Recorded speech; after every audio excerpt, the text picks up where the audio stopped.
Welcome to our Top Restored Leaders interview series. My name is Yurawel Deruin, founder and CEO at Intersectional Innovations Consulting. In this series, I will interview pioneers who embody what it means to be a restored leader. Working with others, a restored leader values trust, influence, buy-in, transparency, and clarity, all key elements for effective collaboration and growth. This is akin to the way a good gardening tool works in harmony with a gardener's experience and knowledge, completing their skills and enhancing their ability to care for the garden. In essence, a restored leader, much like a well-maintained gardening tool, is essential for cultivating a healthy, thriving, and productive environment where both the leader and their team can grow and flourish together.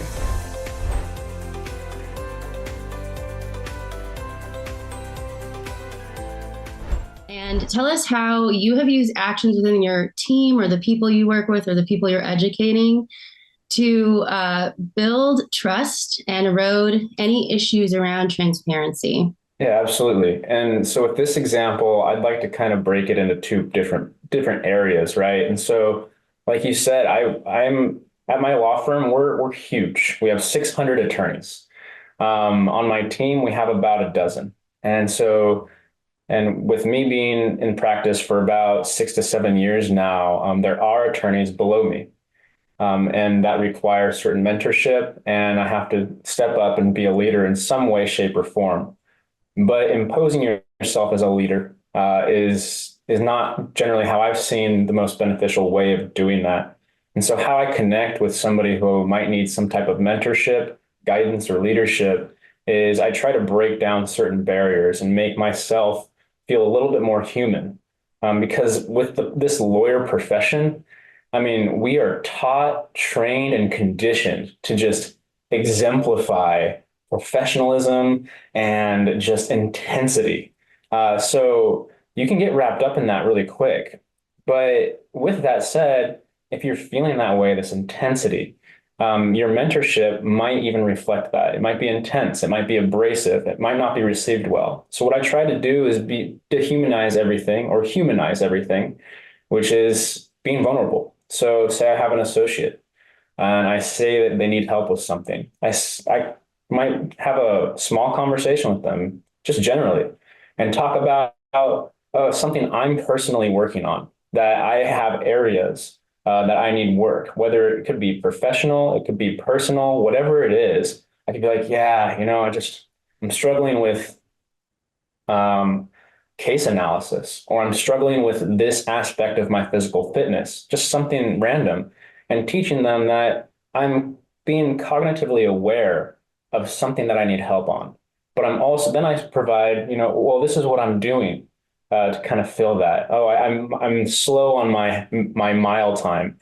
Yeah, I've been doing sprint training 2, 3 times a week, or case analysis, legal writing. Oh, well, I noticed that I really have a hard time wrapping things up. So I took a legal writing class that was offered in X, Y, and Z. By doing that, I found that it opens up a door for even that person to be like, oh, really, that's a good idea. I haven't thought of that. What was that training that you did? What was the thing that you're focusing on? And then it creates kind of a little bit more of a conversation about how one can improve. So that's how I've felt in my team and my profession. But then on the other side is, yeah, when I'm engaging people I don't know, it's tough. So I'll even bring not even work related is so even working with my own tribe. I live off reservation. I've grown up off reservation, but I do like to be involved in different things. And so as a tribal member, you get to make decisions that could impact everyone. And there are some ideas that tribal members have, even including myself, that could help guide the government in a particular way. But to enter these realms and just be like, I have an idea. It's perfect. I know everything. You're going to get shut out immediately. So what you have to do is walk into that space in a very vulnerable way and just listen. Be there, be a human, interact in a good way, show that you're there with good intentions, show that you're there not only to advocate for whatever the ideas you have, but maybe it's not good for the people. learn about them, talk to them, open up doors, and then you'll begin to understand this is what they might need help at. Here's how my idea fits in this space. And then you can slowly work your way in once you've developed trust and once they know you.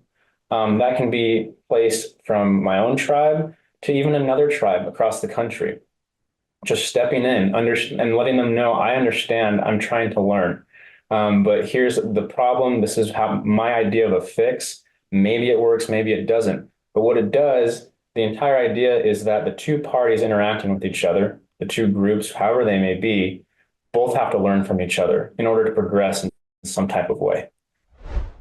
Well, I have been fortunate in my life because I've been in a leadership role for many, many years, from my own business to actually running organizations of 6,000 people and multi-billion-dollar budgets.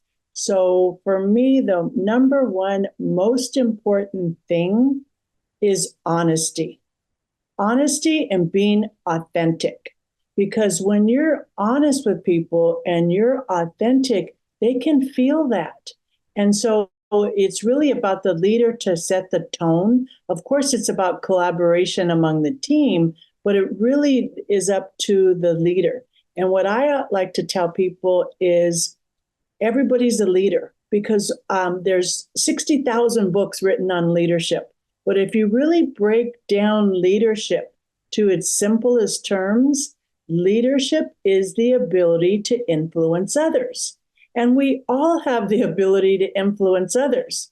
You know, if you have siblings, you influence others. If you're a parent, coworkers, if you're on social media, you influence others. So we all have the ability to influence others and be leaders. But to me, the most important thing is trust, truth, and authenticity. Because people, if they know that you're lying to them and you're not authentic, it's really going to be hard to develop that trust, respect, and transparency. Well, I feel collective trust. I mean, I know it to me is earned. And also, I just feel as a team, when we coming in as a team and everybody need to know that we have to respect each other's differences. We have to know that all of us bring something special to the table, all of us, just as being human beings. And we have to respect all of our differences that we bring to the table and actually really make sure that we put it out on the table if there is a problem so it don't get out of hand. And even for the new people, I'd say that come to a new colleague that come to the team, I just feel like that just need to be that just need to be aware about everybody. Everybody need to know we all bring something different to the table. Nobody is better than nobody at this table. Even if there's a director, if we all collaborators. And we all bringing something different. And that's what make a team work is everybody bringing something different to that team. Because sometimes we all bring sometimes the similar things, but the thing is to know that everybody should be respected and everybody bringing something to this team to make this team a whole. Well, this is an excellent question because if you don't trust people, right, it's not going to go well, whether they're new or not. And I want to share with you that some years ago, I created something called the Matrix Model Management System. And in it, right, it has a number of matrices that reflect what leadership should be. And trust is in one of them. And what I say to people is, if you have it, you can do all kinds of things. If you don't have it, right, you can do nothing. So if you start off with some trust, that's great, but you'll have to build more and more for people to know that you are fair and that you can be trustworthy and that you trust others.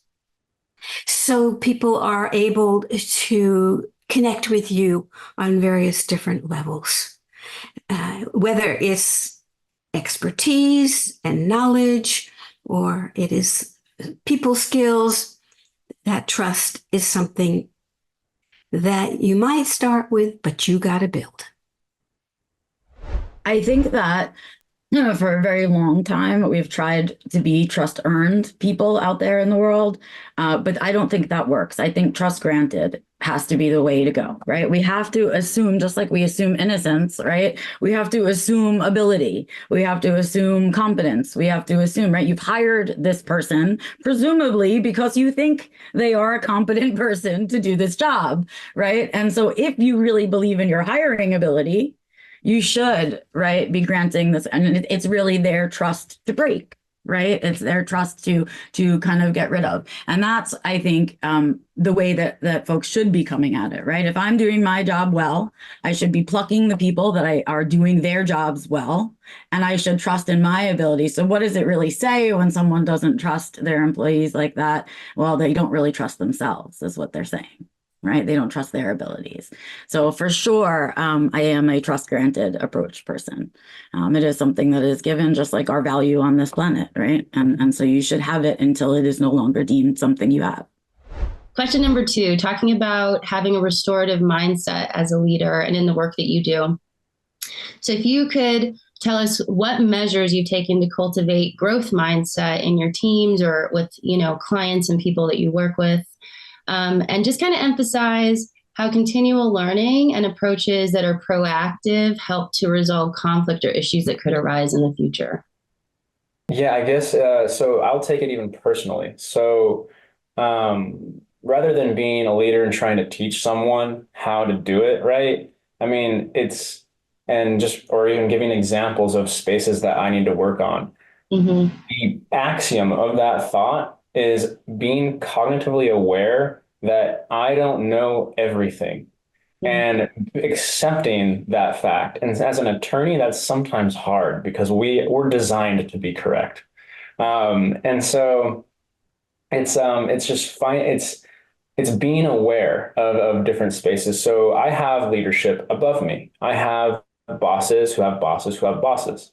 But they're there for a reason.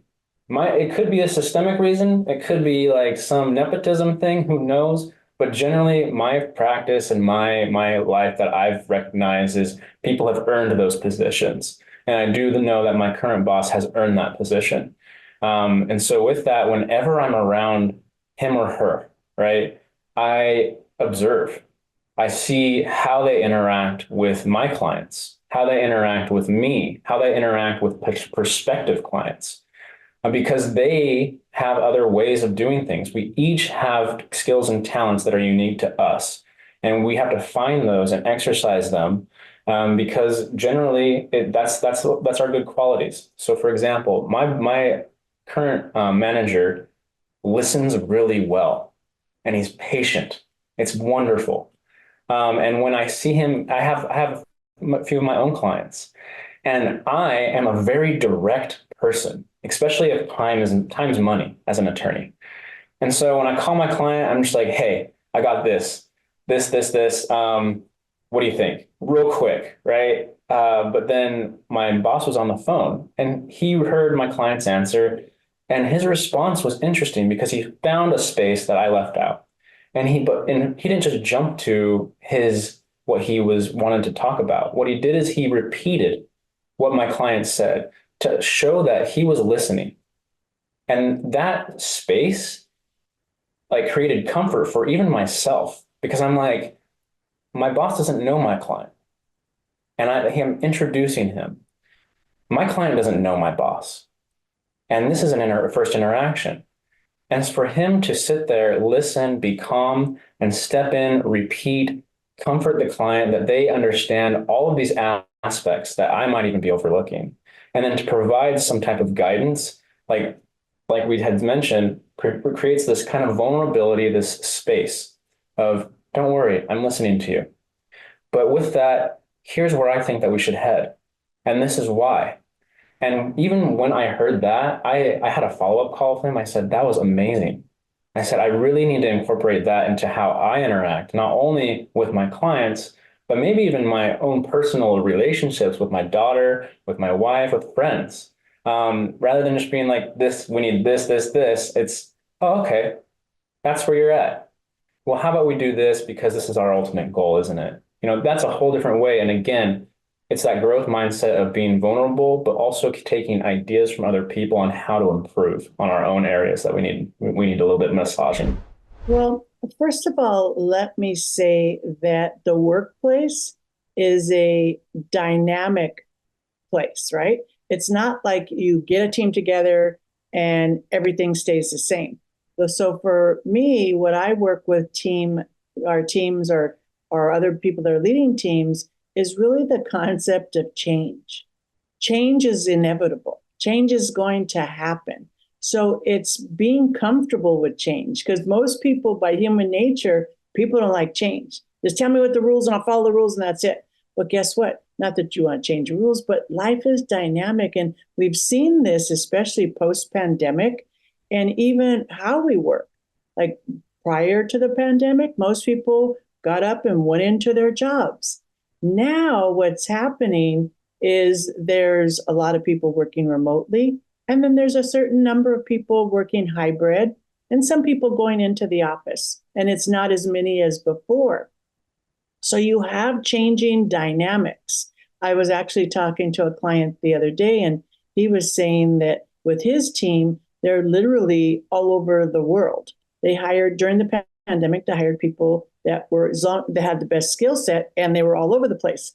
Now, I live in Los Angeles, and so he was looking at taking his team to a Dodger game as a team building exercise. Well, but the challenge he found was that not everybody lives in Los Angeles. So my point is the workplace is evolving. And as it evolves, as leaders, as teams, we really have to be able to pivot and adjust to different dynamics. The other thing in the workplace is communication. Communication is very different. It's generational, where, in the past, you'd spend a lot of times in meetings. Maybe you'd communicate by emails. Well, depending on who is on your team, some people prefer text messages. Some people, so it's different. So we as teams, we as leaders, we have to make sure we're incorporating everyone's needs in when we're leading the team to make sure that they're successful. I just use this for an example. I just feel like it's nothing that we can't do. Nothing. That's just the way I feel about it. I just feel like there's nothing we can't do together. It's nothing we can't change together if you got the right people there trying to change it. So I just really feel like, is what we put into it is what we're going to get out of it. And I just say, in the work I do, in one area where I do with county corner work, and this is with teaching families, mothers, the real cause of their loved one death. And I just always say, always think about that anything can happen. You don't close your mind on nothing. Because what you think might not be there would be right in your face, especially if you don't understand it, because there's a lot of stuff we don't understand. And I just always say, think out the box, and always know that it's nothing we can't change. Is always something more that we can learn. And to find out what that answer is, push it. Push. And that's what I'll say to anybody that I work with, that I always think that there's nothing that can stop us but ourselves. Nothing. Long as we can always research more, and just always digging for a solution, because there's a solution there. But the thing is, do we have the time to do it? We have to make the time to solve it. We got to find what the answers are. It might not be, come out exactly where we want it to, But long as we get close enough to it, we can always straighten it out and make it better. So, continuing learning, let's take that first. Right? First of all, I know that I'm continuing learning. And I know that everybody else is too, whether they're going to admit it or not. Right? So the beauty of the American Diversity Report is that there's a monthly newsletter, and out of it comes articles by experts looking at the future, talking about what they see, what they want to see, and what they can and cannot do. And doing that over 18 years, right, gives our readers almost an encyclopedia about following trends. That's what we do, trends and analysis. So that's part of what I do as a community experience. In addition to that, my writing is always educational. A lot of my books come with workbooks, for example, so that people can take them and use them with teams, use the workbooks, and it will be customized to the needs of that team. That's what I like to do. I've always been a teacher, not necessarily in a public school or whatnot. For example, when I first came to America from Bermuda, British colony, and I was just 10 years old, I was not happy with how Americans spoke English. So I put a cardboard box out on the sidewalk outside of our house and made a big sign that says, "Learn to speak proper English here." I'm glad that I actually got some students and not too much pushback. Over the years, I've learned, right, to make teaching and learning fun, right? You got to have a good time. And that's what I do. So when I do my large, say, webinars and small breakout sessions, I can hear people laughing, and that makes my day. This is a really hard one because what I talk about for my work is very personal. So there's a lot of passion behind all of that, right? There's a reason I do the work that I do. And it's certainly not for the almighty dollar. That is not why I'm doing it, right? And so with that, there are always those moments where, emotions get into it. But I try to be somebody who's really thinking about, not being reactive.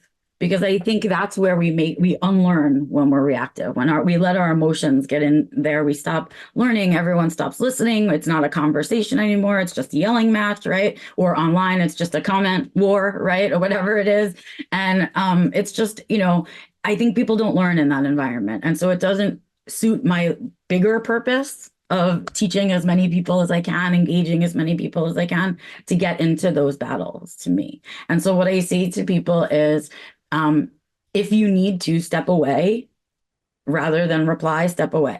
Because when we reap what we sow. When you get involved in those kinds of things online or across social media, it sucks your energy away from the things that you should be spending your energy on, right? And it just magnifies what we don't want more of. And so that just feels backwards to how I kind of want to function. So my advice about those things is to, stay aligned with your bigger purpose about it. And remember, it mostly is not personal. It's really not for people. Okay, so question 3, we were talking about this a little earlier, but wanting to hear your thoughts on the current state of DEI in America and, what we know is happening as far as it being taken out, removed, turning into legal policy that's removing it from states and arenas and education spaces. So just wondering, how you see this from your worldview. So I read this question and I sat there and I will admit I had a deep sigh. Because the thing is as people of color, it's like we understand oppression. We understand prejudice. I have to, when I make a reservation for a hotel or something, I don't say my name is Derek Red Arrow. I say my name is Derek Frank, which is my last name. Red Arrow is my middle. Um, because I know I'm going to get treated very well as Derek Frank, but not as Derek Red Arrow, because they're going to ask if I'm paying by credit or debit or cash. So that just what I'm trying to say is oppression and prejudice and racism and mistreatment is everywhere. This is America. We're built on it. And so DEI, it's necessary. It is necessary in everything that we do, whether it be through affirmative action policies, which were recently struck down as an issue, leave that aside. It's important for private entities such as organizations, corporations, have you, really step up and be like, how can we make sure if our government's not going to see a situation, we see a situation of oppression, of prejudice, we're going to fix it. But there's a certain point of that where it becomes almost a authoritarian type of policy, authoritarian policies within the corporate sphere. And we all know here, especially here in America, forcing someone to do something never ends well. And so I can empathize with people who don't want to sit here and worry about DEI, who do not want to have their pronouns on Zoom as mandatory, or have to introduce themselves by their sexual orientation. Like, I get it. Or like worry about who they're hiring. Maybe they just want to hire on talent, right? Whatever it is, and not look at the systemic issues that make that talent. But let's get back into the question: is what do I think about DEI in the corporate sphere? I think we need to be careful. I think we need to be careful of what we do, but also have spaces to be conscious of what we're doing. Gender neutral bathrooms, solid. Let's include people. But don't get mad at me if I get your pronoun wrong. That's okay. It's hard sometimes. Let's all be patient with each other. So it's just, or diversity, how we measure diversity in our corporate sphere. My previous firm was renowned for being one of the most diverse firms. There were only 3 people of color in that firm, but it was mostly white women.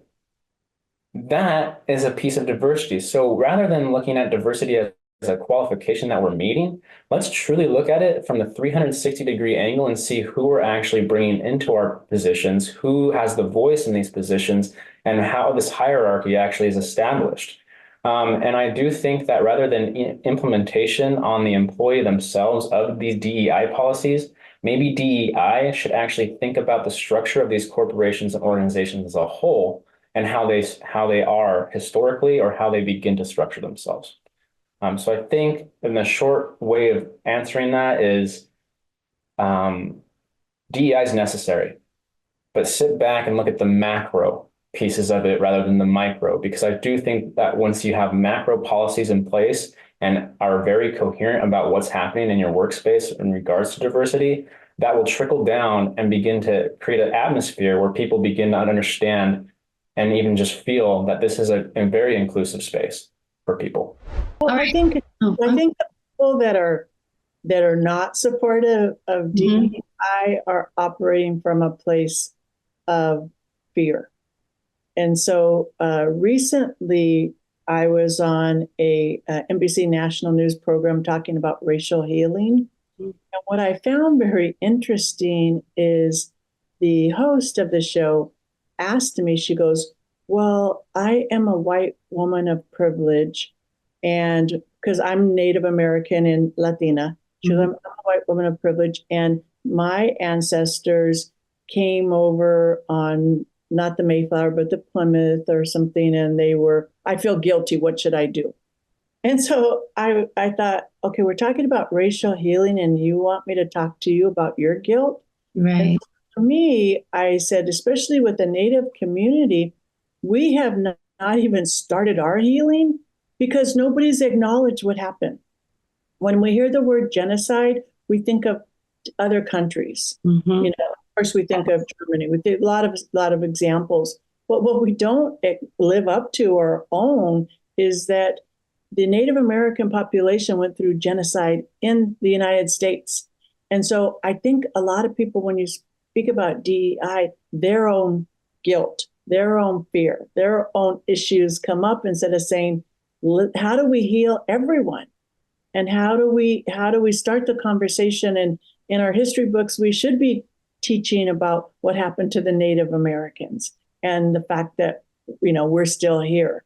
So a lot of these conversations are not linear, and they're layered. There's layers and layers of issues behind each of these topics. And so the people that, from my experience, that are anti diversity, equity, inclusion is they're comfortable having things stay the same. Goes back to change again, right? Nobody likes change. Yes. Well, the way I look at that is there is a problem with that. And of course, we do know that.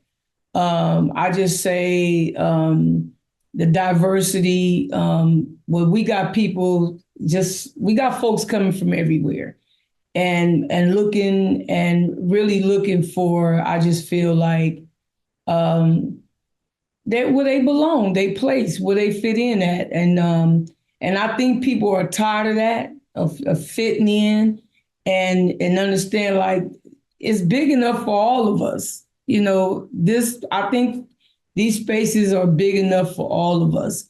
And everybody, like you say, want to feel included.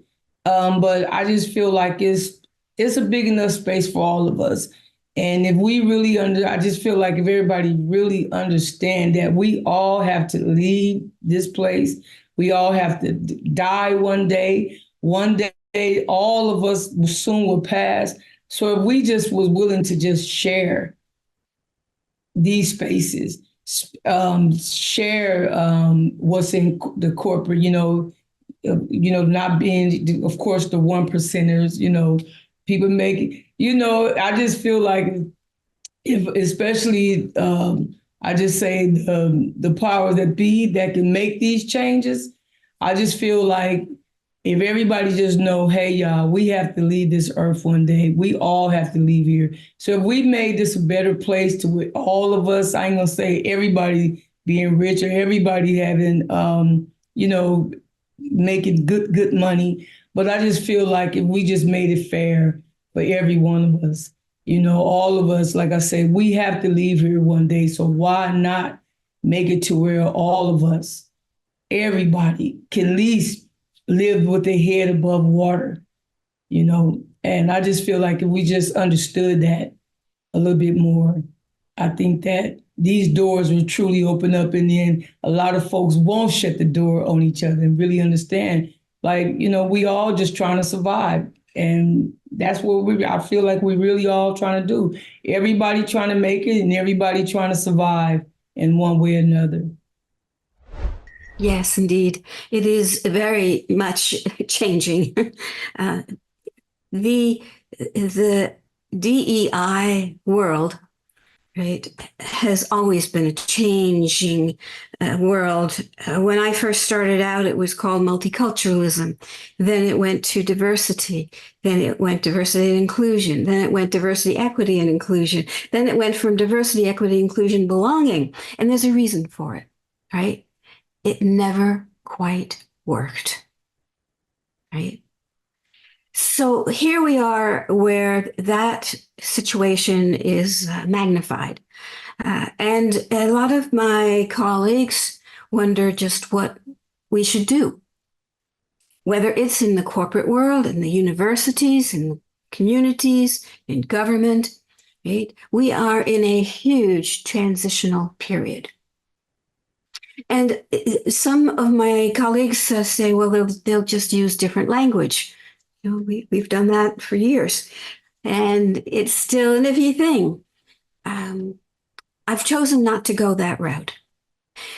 Over 18 years, people know that I stand for a sense of cultural inclusion that has been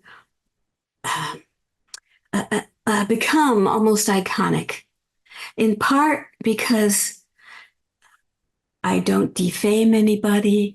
I'm not mean. I'm really very nice. And they don't know what to do with me.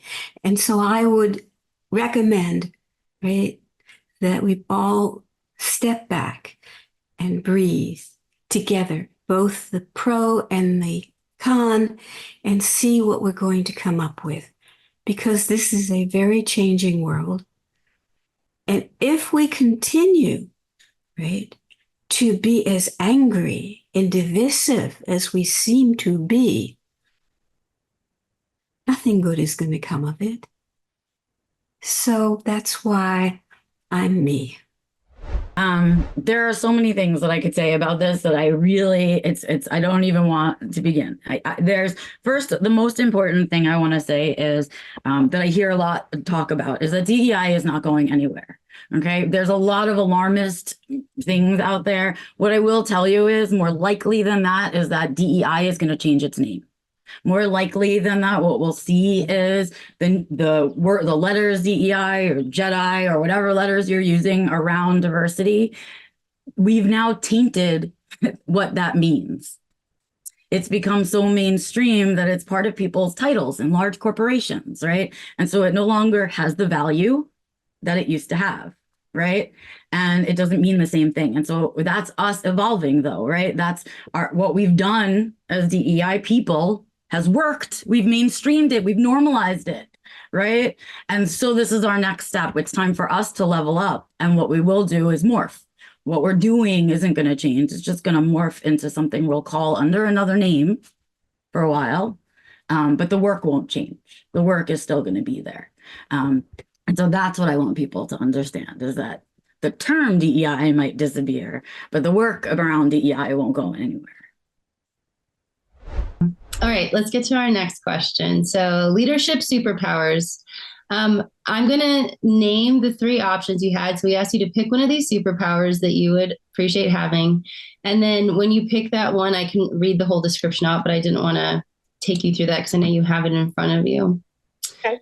So, the three superpower options are compassion enhancement, promotion wand, and conflict diffusion wave. Yes, and so there's three options. I chose the promotion wand. And so the description on this one is saying, hey, you get this wand, this special power to promote somebody without, what was it? Without approval. Yeah, without approval. Yeah. And in relation to my firm, yeah, that would be wonderful because I mean, every decision has to be approved by 10 other people. And so we get bogged down in this bureaucratic process. And so that is an issue with hiring new people because it can sometimes take between 4 to 8 months or, even a promotion, getting more money from the firm. That's taking out of the big pool. People have concerns about that. Did this person earn it, et cetera, et cetera. But the thing that I've always noticed is, and even for myself, is that when you have somebody who is putting their heart and soul into their job, they're doing a good job, they're listening, they're on time, they're hitting deadlines, they're, communicating well. If they can't make it to work that day, they have told you, and they have told you when they're going to follow up. Or if maybe they're traveling and they receive an email, hey, can't get to this right now. I'll get to it in a couple of days. Cool. Let me know. Thanks for letting me know. I can move on. And those types of people are leaders. Those types of people understand themselves and understand that their actions and their tasks actually affect other people. And that's the type of people you want to help elevate because they're looking at the big picture of your team. And that's important, especially in the law. And so to have a magic wand that says, you're doing a great job, I'm recognizing it, I want you to elevate. I want you to feel that what you're doing is rewarded and I'm going to move you up. Because in the long run, when we feel that we're being recognized for the work that we do intentionally and giving our heart and soul, it's like then they're going to do better. They're going to feel recognized. You're going to feel wanted. They're going to feel like I have purpose here. And that's really the most important. Because at the end of the day, I mean, I love my job. I love it. But would I rather be doing something else? 100%. So I'm giving my time here. Yeah, I'm getting paid, but I'm giving my heart and soul, and I burn myself out some days, and I do want that recognized, and I know others feel the same way. So if promotion one can do it, 100%. I think compassion is very important for all of us to have compassion to with our team and who we're working with. But I also feel that goes hand in hand with conflict resolution. Because by human nature, when you're dealing with a group, inevitably there is going to be disagreements, conflict. And so I think the conflict resolution and the compassion go hand in hand. I would say, compassion enhancement. I just really feel like if we just had more compassion for one another and really understand that, in life, we all gonna go through something. None of us is exempt, from that. I just really feel like, because, through life, we're gonna go through stuff for our children, our families, just life in general. We can't stop deaths. We can't stop folks from getting sick. But I just feel like if we just really just deeply understood that we all gonna go through it in life. We all gonna have breakdowns. We all gonna have some type of mental illness gonna go some kind of way. I don't care if you depressed at one moment. I just feel like if we just all had that deeply understanding that we all gonna go through something. That is a superpower for me. We all is that compassion towards each other. I feel if we really understood that deeply, deeply in, I just feel like the world would just be a better place, period. But when I saw these questions, I thought, uh-oh, how do I choose? And the reason I say that is because my matrix model management system builds in all three at once, right? And it's a wonderful matrix on emotional intelligence. And I thought that was so important, right? That I created something called emotion metrics. So you could measure where you were, where other people were. And then you could design what you want to do around, the emotion in the room so that you could avoid, right, the kind of conflict that would lead to a nightmare. Instead, bring it to at least tolerable, if not manageable. And in doing that kind of work around emotional intelligence, you almost automatically are able to read other people. And we have lost a lot of our person skills, especially through the pandemic. And I want to reinforce, right, that this can be done. And it starts, again, with you. And it takes 3 weeks to build the habit using the emotion metrics so that you know where people are. And I hope people will take a look at my work and do their homework. For sure. And this, I didn't even hesitate. I have to tell you, I was like, oh, this one's going to be hard, right? No, this one was easy. Conflict diffusion, 100%. Again, we don't learn in conflict. Things don't grow in conflict. Powerful people use conflict to distract us and to hold us back. That is what conflict does, right? And so 100%, if I could diffuse conflict so people could listen to learn instead of listen to reply, that would be, oh my God, could I make so much, forget it. That would be the best. We could make so much change so fast. And so, yes, for sure, that would be the one. If you had an unlimited company budget and were able to have top 5 priorities of anything in the world that you'd want to do, what would those be on your list? And so this one, I actually this one was the hardest one for me. Yeah, okay, sorry. Yeah. No, I was like sitting there, I'm like, man, I don't know, what would I do? And so I wrote down 5. And so, The first four, I think, the first three are really tailored towards my job and my profession. So with law firms, again, you have these things called billable hours, and you have to make them. And they are this cloud hanging above your head night and day. And so when you even when you take time off a little bit, or maybe sleep in a little bit, that's taking away your vacation hours, your PTO, and everything. And so you get caught up in your work. That's known as the burnout as attorneys, and we don't see each other anymore.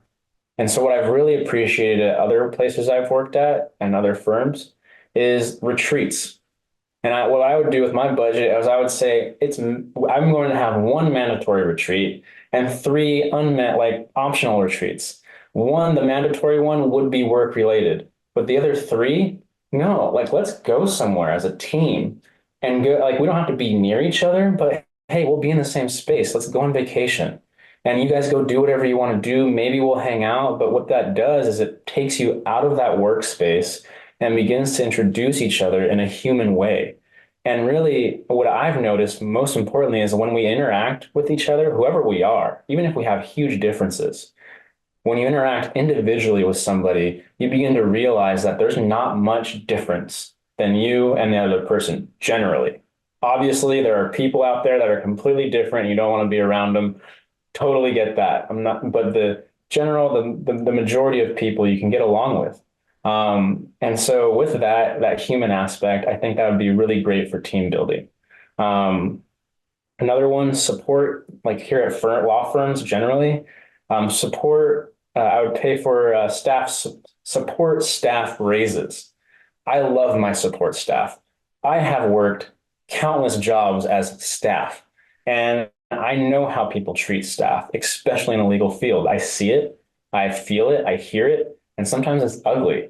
And as a support person, you're not paid as much as an attorney for different reasons. Obviously, there's education, but no, I think that people should feel like they are getting a wage or a salary that they can support a family, that they can be comfortable at. Because when people say money doesn't buy happiness, that means they've never been in a situation in their life where they've never had money. I have lived in my car underneath a bridge for 3 months. That was my first 3 months of law school. It was miserable. I hated it. I was stressed. I did not do well. But mind you, today I am very well off. I am comfortable. I can go to the store. I can buy whatever I want right now. It's amazing. And the amount of stress that takes off my head is immaculate. And I want to give that to other people. And if it's support staff, 100%. Number three, honestly, client relations. It's a boring one. I like my clients. I want to have fun with them. I would create a budget where I can go hang out with them in different spaces. But now the last two, and these are important, especially tailored to this.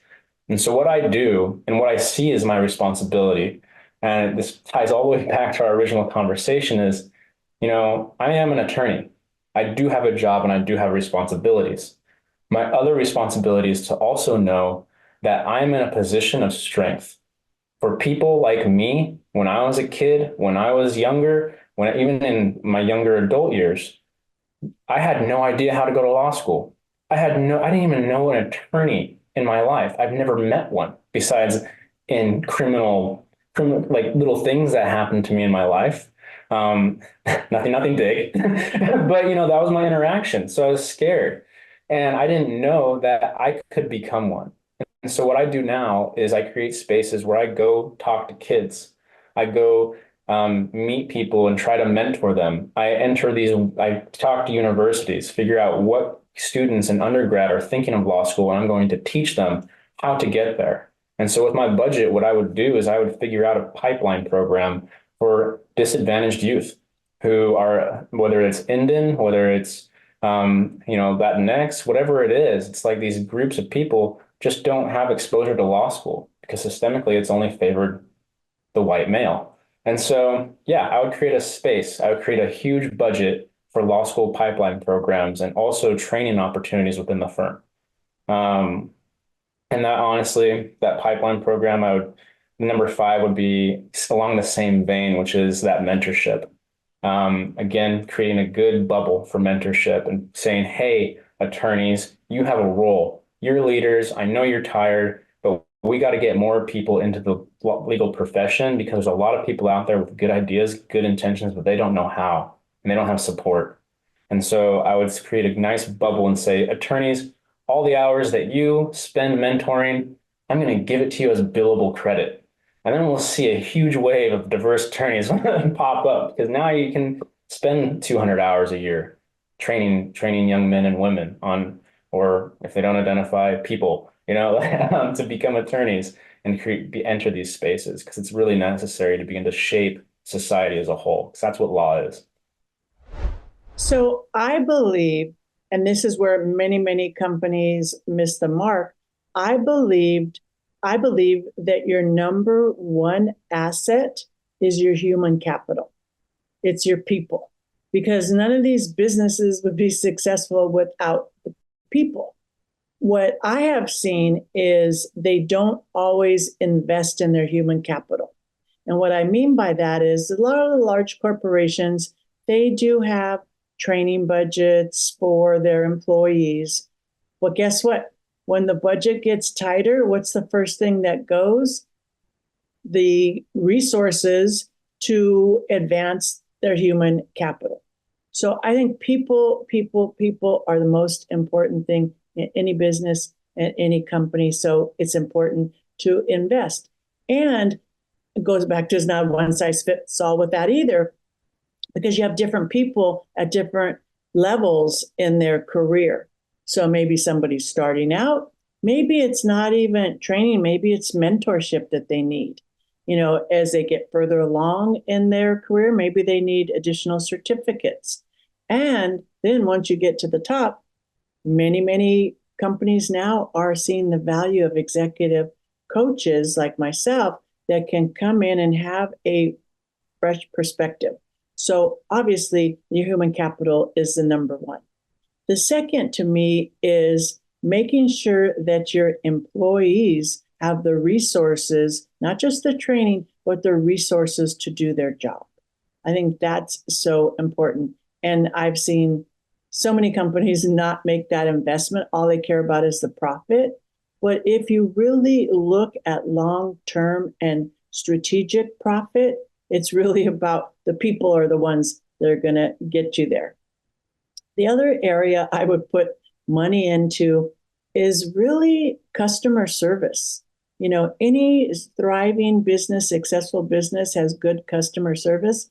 And for whatever reason, over the last several years, I've seen customer service kind of go by the wayside. I don't know what happened, but it's hard to get good customer service. So it all really stems back to your people, giving them the resources to do their job, and then taking care of your customers. To me, that's where I would put the rest of the money. And then depending on what kind of company and what kind of business, then I would allocate the rest to appropriately from there. I would say healthcare. That would be a budget item. I would say training to help folks thrive, because and really make sure that people are getting trained in what they need and what they can, so they can thrive. I also would say self-care, because I feel like if we really understood that self-care, I think our companies, if they understood that self-care, it's just that hustle and bustle, but it's like, I think you can be just move and even work even better if that self-care is there. I would also say childcare. And I'll say that last one would be, I was kind of like stuck on that last one, but I would say that last budget would be to make sure that we have some type of development team development around that respect, that respective, that I say that respect that every company need to really folks, not saying reacting with each other, but some type of healing in within the company. I think that would be another budget I would have in there to make sure that not, of course, we know everybody not going to get along on the companies. We know that, and just period. But I think it should be some type of grounding if folks wanted that. If that, I would make that a part of the budget also. This is a very basic question, I think, for someone like me who is used to being a consultant on their own, writing the books, doing the American Diversity Report. I'm also a journalist and I write opinion columns for the newspaper. I can't hire people to do any of that. It comes from me, right? So I don't have employees. But I was thinking about this. What would I do? Well, first of all, right, there's the issue of technology, right? All of us must be up to date with that. So a new computer and a printer, right? And my colleagues have joined together to teach me AI, generative AI, and I have used it to create video stories. People are amazed because I'm not a young thing, but age is only just an annoying thing. Anyway, so I'm creating this, and I would love to have more technology to do more. And given what I'm doing, I would love to hire, right, some kind of promotional firm to put everything out there and have different communities take advantage of it. Now, I did have a friend who was a very professional publicist who's told me, he said, you produce so much, there's no way that you can get everything you do out there. And it's not that I didn't believe him, but that costs money. And that's one of the things that I would like to do. Now, in addition to that, because I am a compulsive writer, I am working on a new book at the request of one of my colleagues who wanted me to emphasize resilience and that the world needs resilience these days. And I have done that all my life. So I'm working on this. And another friend said to me, you need an editor, should be young, because you're old. And I said, okay. I want you to be able to reach the new generations coming up. And so I'm open to that, and I would love it. And of course, for graphics and designing the cover and everything.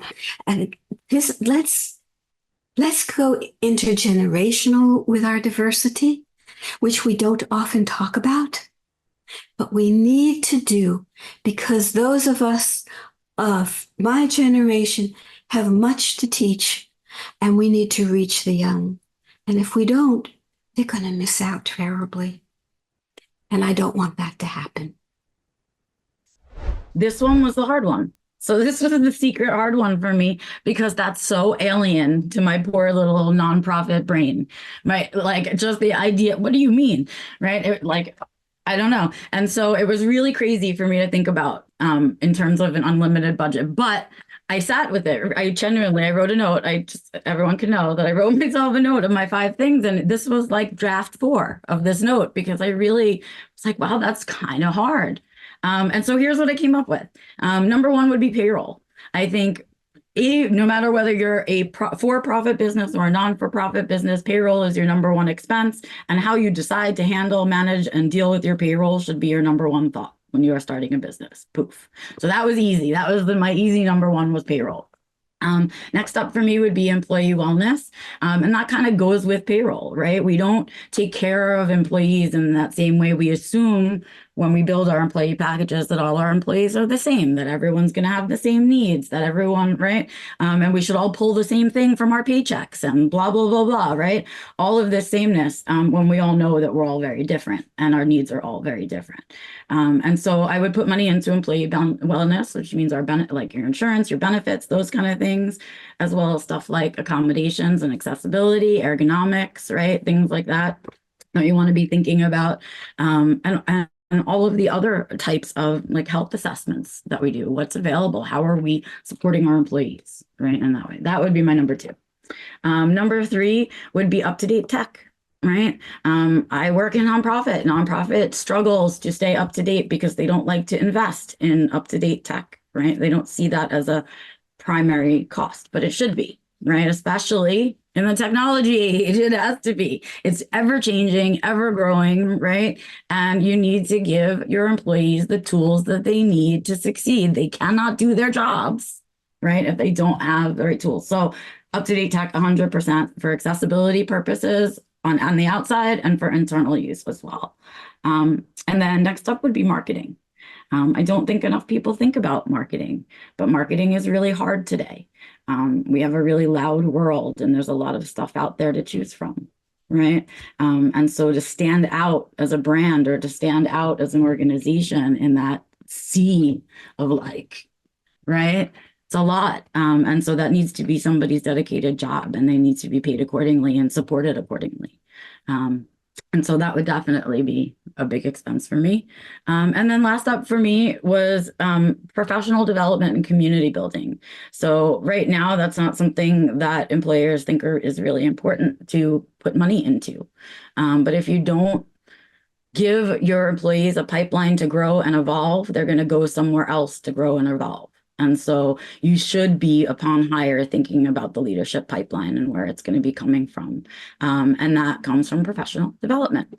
And then community building, which is basically professional development for your internals, right? So that everyone's nice to each other and understands each other and understands more than anything else the standards of the company culture. So those were my 5. Thank you for watching. Please check out our upcoming Top Restored People Leader interviews. As always, stay connected and stay restored.